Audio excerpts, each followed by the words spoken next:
finance campaigner, business entrepreneur, broadcaster and geopolitics economics trends expert. And that's not all. It's Dr. Roger Gould. He's the head of the Campaign for Fair Finance, and fairmoney.com is calling for an immediate reform of the Bank of England's monetary policy, the ethos and culture, in fact, the lot.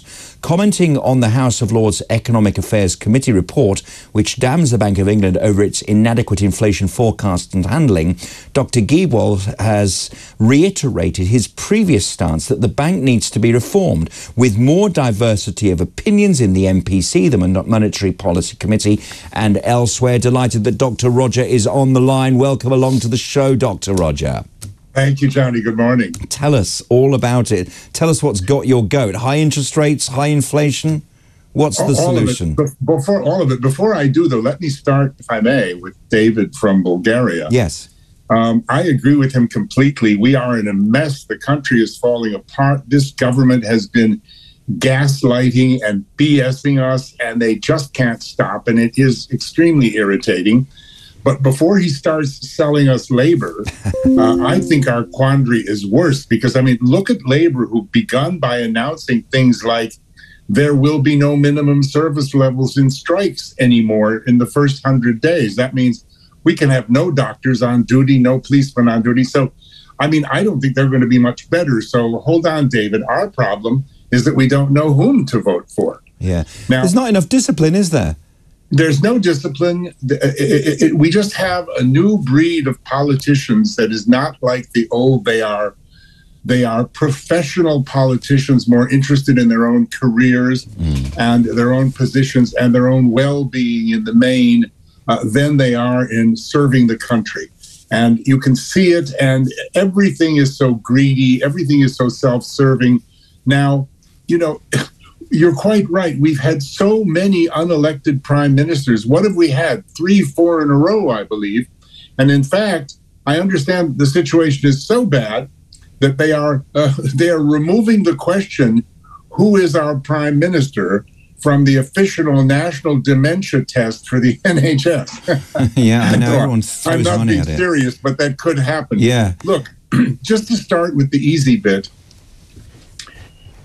inflation has fallen. It's got nothing to do with Andrew Bailey, the Bank of England, Jeremy Hunt, or Rishi Sunak, although they're all claiming credit for it. Let's leave that for a moment.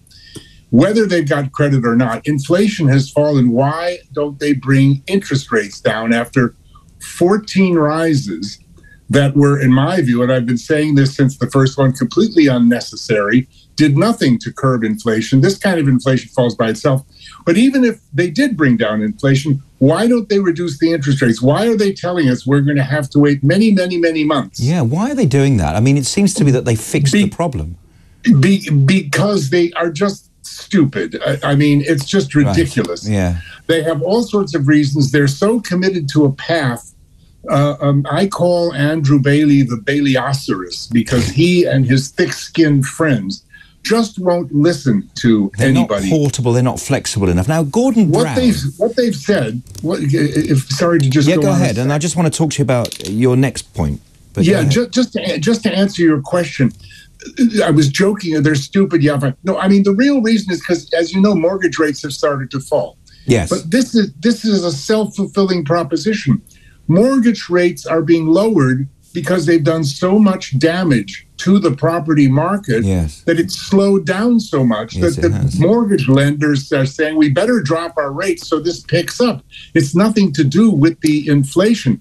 And what they're ignoring, more importantly, is that many tens of thousands of businesses, Johnny, are going to go bust this year. Yeah, this is the problem. And say many think tanks because of this crippling interest burden. Really bad. So our campaign is that they need to reduce interest rates starting now, gradually. Which brings me on to the next point. Gordon Brown, as soon as Tony Blair was elected Prime Minister, called for an independent Bank of England. But what you're suggesting is that Parliament makes a more active role in holding bank executives accountable and pointing them. And you agree that the BOE should have its remit pruned by the Treasury. So in other words, interest rates should be a political decision again. In part, yeah. It's not me who's arguing this. I'm merely a small guy saying that the Economic Affairs Committee of the House of Lords, who said this, I mean, they issued a report a couple of weeks ago. It's a very, terribly British silken case of a British understatement. But I mean, what they're really saying is what you've just said. We need to cut their remit back.